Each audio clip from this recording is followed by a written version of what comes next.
Kisah tentang seorang pria bernama Lee Young-go. Dia adalah orang yang mempunyai IQ rendah sehingga mengalami keterbelakangan mental. Sehari-harinya, Young-go berprofesi sebagai seorang tukang parkir. Dia hidup bersama putri kecilnya, Yesung, yang masih berusia 6 tahun. Walaupun masih kecil, Yesung adalah anak yang sangat pintar dan disayang oleh Young-go. Awalnya, kehidupan Young-go dan Yesung cukup bahagia walaupun hanya hidup berdua dengan keadaan ekonomi yang kurang mampu. Konflik dimulai saat Yesung menginginkan sebuah tas berwarna kuning dengan gambar Sailor Moon yang dipajang di sebuah toko. Namun karena Young-go belum menerima gaji dari pekerjaannya, mereka hanya bisa memandangi tas tersebut dari balik etalase yang ada di dalam toko. Sayangnya, tak berapa lama tas itu sudah dibeli oleh anak lain yang bernama Ji-young. Melihat tas tersebut sudah dibeli orang lain, Young-go pun tiba-tiba masuk ke toko itu dan memberitahu ke anak itu kalau tas itu akan dibeli untuk anaknya. Sialnya, ayah anak itu adalah komisaris polisi. Tanpa banyak kata, ayah anak itu langsung memukul Lee Young-go dikarenakan dia mengganggu anaknya.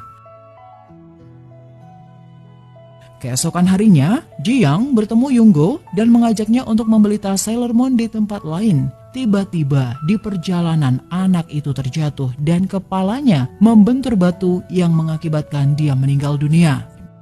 Young-go yang berada di dekat anak itu, lalu dia dituduh membunuh Ji-young. Dia pun akhirnya dimasukkan ke penjara dan terancam hukuman mati.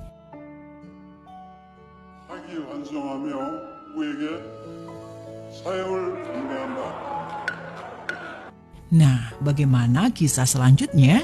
Yuk, kita saksikan alur cerita film Miracle in Cell No. 7.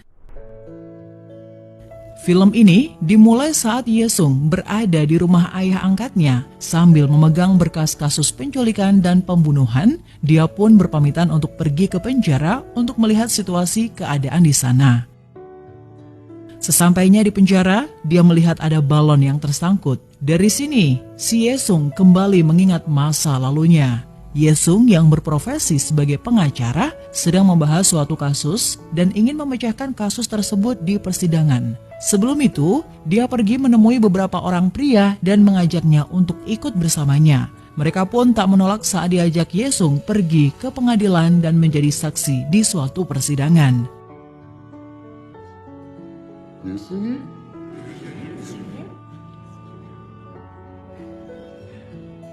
Tibalah mereka di suatu persidangan dan Yesung pun mulai membahas kasus tersebut di depan hakim dan jaksa, dan film pun membawa kita ke cerita di masa lalu.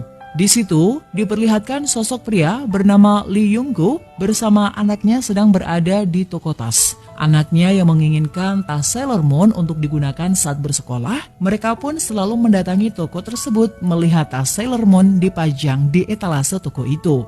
Hingga nanti ketika ayahnya sudah mendapatkan uang dari hasil kerjanya, dia akan membelikan tas tersebut.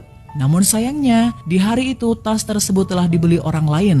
Young-go pun nekat langsung masuk ke toko itu sambil memberitahu kepada orang yang membeli tas itu bahwa tas itu akan dibelinya besok dan tas itu milik anaknya. Orang yang membeli tas itu pun seketika heran dengan sikap Young-go dan memperingatinya untuk tidak menyentuh anaknya. Ji-young, nama anak yang membeli dan memakai tas Sailor Moon, seperti ketakutan saat Young-go tidak berhenti bilang kalau tas tersebut akan dibeli untuk anaknya. Sialnya, ayah Ji-young seorang komisaris polisi dan ayahnya yang melihat kejadian ini langsung marah kepada Young-go dan dia memukul Young-go. Young-go dan anaknya pun pergi dari toko itu.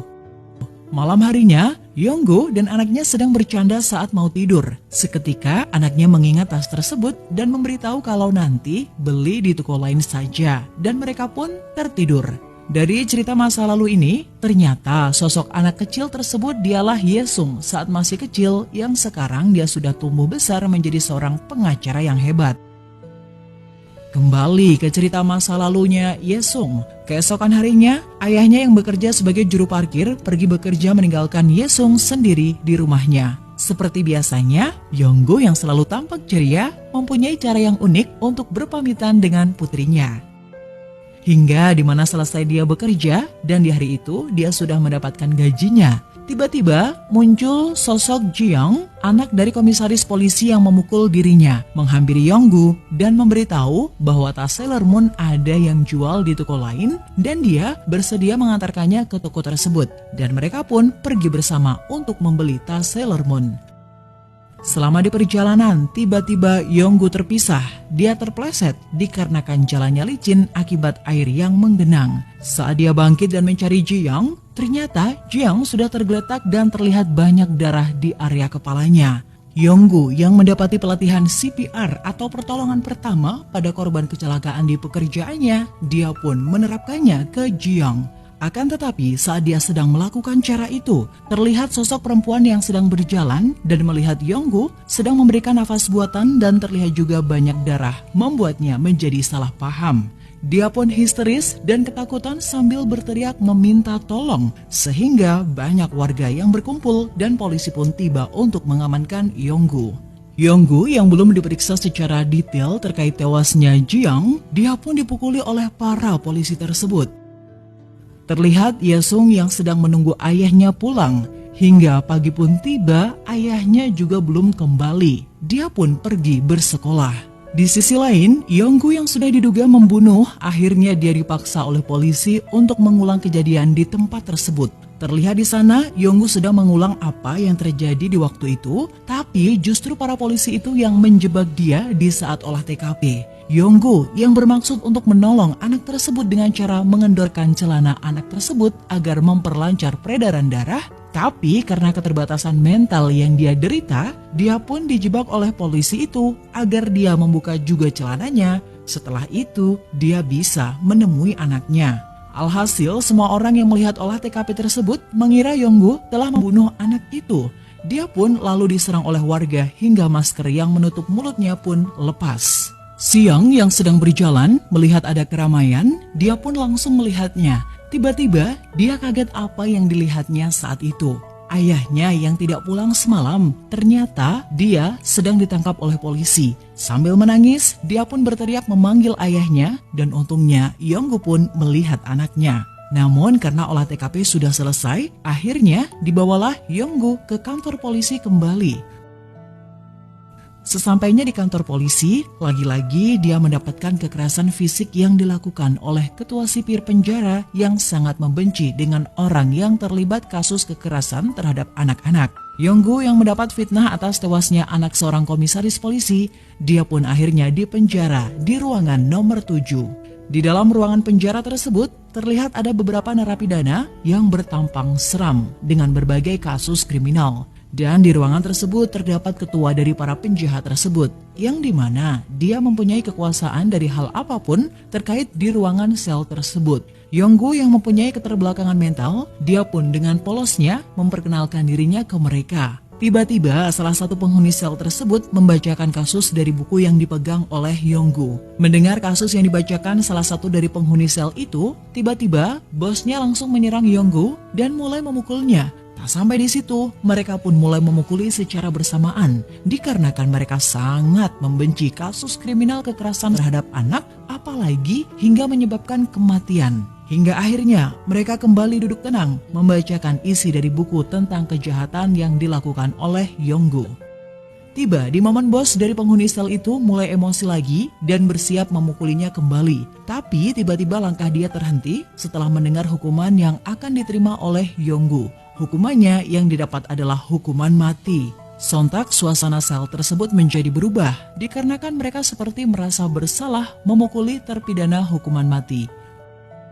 Scene berganti di lapangan. Yonggu yang kangen sama anaknya dan belum bisa beradaptasi di penjara, dia hanya bisa menyendiri sambil menulis nama anaknya di pasir. Tiba-tiba tanpa disengaja, dia melihat komplotan napi lain yang juga memiliki ketua di dalamnya, sedang mengincar bos dari ruangan sel Yonggu dan ingin membunuhnya. Yonggu pun refleks mendorong bos dari serangan napi lain dan sialnya Yonggu malah tertusuk hingga membuat dia tergeletak kesakitan. Scene berganti di ruangan sel nomor 7. Terlihat di sana, Yonggu yang sudah diberikan perawatan akibat keributan di luar tadi, bos dari sel itu mengapresiasikan sikapnya yang sudah menyelamatkan nyawanya dengan mengabulkan apa yang dia inginkan. Yonggu yang dipikirkannya hanya anaknya, dia pun menyebut nama anaknya itu, dan benar saja bos dari sel itu mengabulkan permintaan Yonggu untuk mempertemukan dia dengan anaknya. Scene berganti di mana Yesung tampak murung ketika ayahnya tidak pulang lagi. Dia pun akhirnya tinggal di panti asuhan. Selama di panti asuhan, dia pun mengikuti semua kegiatan di sekolahnya hingga dia pun mengikuti paduan suara keagamaan. Tanpa disengaja, ternyata panti asuhan tersebut diundang untuk mengisi acara keagamaan di penjara Yonggu. Para penghuni sel nomor 7 itu pun mendapatkan informasi juga kalau salah satu peserta paduan suara itu anaknya Yonggu. Dan aksi konyol oleh para penjahat tersebut pun dimulai. Strategi yang mereka rencanakan pun mulai dibuat dan mereka pun mulai berbagi tugas untuk mempertemukan Yonggu dengan Yesung. Tibalah saatnya acara keagamaan dimulai. Saat acara itu dimulai, Manbum mulai menculik Yesung. Dia memasukkan Yesung ke dalam kardus yang berisi makanan untuk para penghuni sel tersebut. Dengan hati-hati, dia pun mulai membawa Yesung menuju ruangan selnya. Dan akhirnya, misi pun berhasil. Momen haru tercipta di ruangan itu, yang dimana anaknya Yesung bisa bertemu ayahnya. Akan tetapi, momen tersebut membuat salah satu penghuni sel itu yang bernama Bong Shik merasa iri dan takut ketahuan dan diberi sanksi tegas oleh sipir penjara. Karena melihat Yonggu yang dibantu bosnya membawa Yesung ke dalam sel. Dan dia pun mulai berteriak memanggil sipir untuk memberitahu apa yang terjadi di dalam sel tersebut. Ketika sipir itu mendekat, terlihat Yesung yang memohon kepada Bong Shik untuk tidak memberitahu kehadiran dia di dalam sel itu. Dia pun akhirnya merasa luluh setelah melihat Yesung memohon dan akhirnya dia tidak jadi memberitahu kehadiran anak tersebut. Belum lepas ketegangan atas sikap Bong Shik tadi, tiba-tiba terdengar kabar bahwa pendeta di acara keagamaan itu pingsan dan acara tersebut dibubarkan dengan cepat. Yesung yang tadinya bisa lebih lama bertemu ayahnya, dia pun harus segera kembali ke rombongan paduan suara. Dan Yesung pun kembali diantarkan oleh Manbum kembali ke aula tempat rombongan paduan suara. Sialnya, pada saat dia sedang mengantar Yesung, dari jendela dia melihat rombongan itu sudah bersiap pergi meninggalkan penjara. Dan akhirnya Yesung kembali ke sel ayahnya. Lagi-lagi kepanikan dan ketegangan antara para penghuni sel itu terjadi ketika mereka menyelundupkan Yesung ke sel tersebut. Mereka pun mulai menyusun strategi kembali untuk mengeluarkan Yesung dari sel itu. Satu hari pun berlalu, Yesung terlihat senang bisa dekat dengan ayahnya dan dia sudah mulai akrab dengan para penghuni sel tersebut. Pada saat dia mau tidur, Yesung melihat lampu-lampu yang berbentuk bintang dan bulan. Saking senangnya, suara dia terdengar oleh sipir penjara. Dan benar saja, sipir penjara pun mendekati dan mencurigai ada wanita dari dalam ruangan tersebut. Yesung segera bersembunyi saat sipir memeriksa dan menanyai para penghuni sel tersebut. Setelah itu, mereka kembali tidur. Pagi pun tiba, di mana hari itu saat yang tepat untuk mengembalikan Yesung ke rombongan paduan suara. Strategi mereka pun mulai dijalankan. Chunho yang bertugas melihat kondisi di luar memberitahukan bosnya dan bosnya sendirilah yang mengantarkan Yesung kembali ke aula di mana sedang ada acara keagamaan di penjara. Pada saat Yesung sudah sampai, dia pun terkejut. Tak berapa lama bos dari sel itu juga kaget dengan apa yang dilihatnya. Ternyata saat itu sedang diadakan acara keagamaan Buddha, bukan acara keagamaan Katolik. Lagi-lagi Yesung gagal dikembalikan dan dia pun kembali ke ruangan sel. Bosnya yang jengkel karena mendapati informasi yang salah, dia pun memukuli Chanho. Suasana pun kembali tegang ketika mereka tidak berhasil mengeluarkan Yesung. Hingga akhirnya aksi mereka diketahui oleh ketua sipir yang dimana dia melihat keanehan dari hasil foto dokumentasi acara keagamaan tersebut. Dan menyadari bahwa anak tersebut adalah anaknya Yonggu. Dia pun langsung mendatangi sel tersebut dan mendapati Yesung di dalam ruangan itu.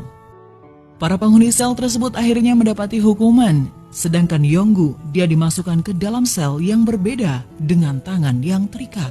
Tak berapa lama terjadilah pemberontakan di dalam penjara yang dimana salah satu napi membakar ruangan penjara hingga akhirnya ketua sipir mendatanginya. Yonggu dengan kondisi tangannya terikat, dia pun mulai dibantu oleh sipir lain untuk keluar dari ruangan tersebut dikarenakan apinya sudah membesar. Pada saat dia jalan, terlihat di sana ketua sipir sedang terjebak di ruangan.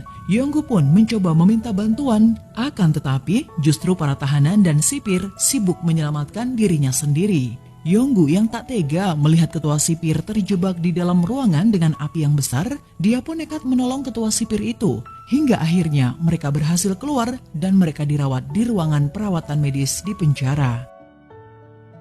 Ketua sipir yang pingsan akhirnya sadar dan menanyakan apa yang terjadi hingga dia bisa berada di ruangan medis. Dokter yang merawat itu pun memberitahu bahwa nyawa dia ditolong oleh Yonggu. Sambil memohon kepada dokter itu, Yonggu membawa ketua sipir ke ruangan medis hingga dia mendapati perawatan. Dokter yang melihat aksi Yonggu pun mulai menanyakan ke ketua sipir itu, apakah benar sosok seorang Yonggu lah yang menculik serta membunuh anak dari komisaris polisi. Dari sinilah ketua sipir itu pun mulai menyelidiki kasus Yonggu. Dan berkat Yonggu nyawanya bisa tertolong sebagai tanda terima kasihnya, dia pun akhirnya nekat menyelundupkan Yesung ke dalam sel untuk bertemu Yonggu. Sejak saat itu, Yesung pun menjadi bebas menemui ayahnya kapanpun. Hari demi hari, ketua sipir mulai mempelajari kasusnya Yonggu. Dan seperti pemikirannya, ternyata Yonggu bukanlah penjahat yang membunuh anak itu, melainkan dia dijebak untuk mengakui bahwa dialah pembunuh anak komisaris tersebut. Tak terasa, kebersamaan Yesung dan penghuni kamar tersebut menjadi akrab. Bos dari para penjahat itu akhirnya belajar membaca dan menulis, dan akhirnya dia bisa berkat Yesung. Bahkan Bong Shik yang iri melihat Yonggu karena Yesung bisa masuk ke dalam sel, dia pun dibantu Yesung untuk menelpon istrinya. Yesung meminjam HP temannya untuk digunakan oleh Bong Shik. Mereka pun semakin akrab dengan anaknya Yonggu. Begitu juga dengan sipir penjara itu, dia pun mulai mengangkat Yesung sebagai anak angkatnya setelah dia tahu apa yang sebenarnya terjadi. Hingga tibalah masa di mana sidang akhir penentuan hukuman untuk Yonggu. Para penghuni sel nomor 7 itu mulai membantu Yonggu untuk terbebas dari jeratan hukuman mati. Mereka pun mulai mencari tahu dengan memperagakan kejadian yang menimpa anak komisaris polisi itu. Mereka juga membantu Yonggu mengajarkan cara berbicara untuk membela diri sewaktu sidang. Naas bagi Yonggu, sebelum dia disidang, malam harinya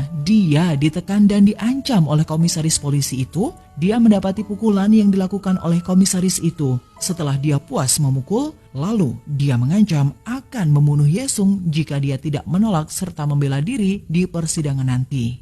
Ancaman inilah yang membuat psikologi Yonggu merasa terganggu. Waktu sidang pun dimulai. Yonggu yang diserang oleh pengacara dari korban tak dapat berbicara apa-apa selain menyebut nama Yesung. Hingga akhirnya Yonggu terpaksa mengakui perbuatan yang tidak dia lakukan dan akhirnya dia diputuskan untuk dieksekusi mati. Kisruh di ruangan persidangan pun terjadi. Bahkan ketua sipir pun membela Yonggu. Tapi sayangnya justru keputusan hakim tidak dapat diganggu-gugat. Menjelang kematian Yonggu, ketua sipir itu memohon ke guru sekolahnya Yesung agar Yesung bisa bertemu ayahnya untuk terakhir kalinya sambil mengadakan acara paduan suara di penjara. Namun di sisi lain, justru teman-teman penghuni nomor 7 membuat rencana konyol agar Yonggu bisa kabur dari penjara menggunakan balon udara. Dan akhirnya acara paduan suara pun dimulai. Para tahanan teman-temannya Yonggu mulai melakukan tugasnya masing-masing hingga semua penghuni penjara tersebut saling membantu untuk membuat Yonggu kabur dari penjara. Dan akhirnya Yonggu dan Yesung terbang menggunakan balon udara. Para sipir pun hanya terdiam apa yang terjadi hingga akhirnya mereka menyadari kalau itu aksi dari para tahanan untuk meloloskan Yonggu keluar dari penjara. Dan terjadilah kegaduhan di penjara. Sialnya, ketika sudah hampir melewati tembok penjara, tali dari balon udara tersebut tersangkut di kawat tembok penjara itu yang membuat dia hanya diam di tempat. Dan Yonggu pun gagal untuk meloloskan diri. Di malam harinya, momen haru terjadi, di mana Yonggu mulai berpamitan dengan teman-temannya di sel tersebut. Dan dia pun mulai berpamitan dengan anaknya. Pergejolakan emosi pun terjadi saat Yonggu memeluk anaknya untuk terakhir kalinya. Mereka yang melihat momen ini pun tak bisa melakukan apa-apa lagi selain berdoa untuk Yonggu dan Yesung. Dan akhirnya Yonggu pun dieksekusi mati. Hari demi hari pun berlalu hingga membuat Yesung tumbuh dibesarkan oleh ketua sipir menjadi seorang pengacara yang hebat. Scene berganti di persidangan di mana terlihat di awal film ini, Yesung yang dibantu oleh teman-teman ayahnya selama di sel, akhirnya memenangkan persidangan itu dan hakim yang mendapati informasi yang valid di mana Yonggu mengakui perbuatannya itu dikarenakan di bawah pengaruh ancaman dari oknum polisi dan hakim pun memberi keputusan bahwa Yonggu tidak bersalah. Senang, sedih, bercampur menjadi satu, Yesung telah membuktikan bahwa ayahnya tidak bersalah. Namun sayangnya, keputusan hakim tersebut sudah terlambat puluhan tahun, sehingga membuat ayahnya yang tidak bersalah mendapati hukuman mati. Namun dari sini, Yesung senang akhirnya dia bisa membersihkan nama ayahnya dari kasus yang dijeratnya. Dan film pun selesai. Salah satu film dengan genre melodrama yang dijamin menarik dan menguras air mata adalah film Miracle in Cell No. 7. Film yang disutradarai oleh Lee Wan-kyung merupakan hasil sinematografi terbaik dan berhasil mendapat berbagai penghargaan di dunia perfilman Korea Selatan. Jalan cerita yang bagus dan diperankan oleh aktor serta aktris terkenal membuat film ini semakin menarik untuk ditonton. Sampai di sini dulu ya, sampai jumpa di video selanjutnya. See ya!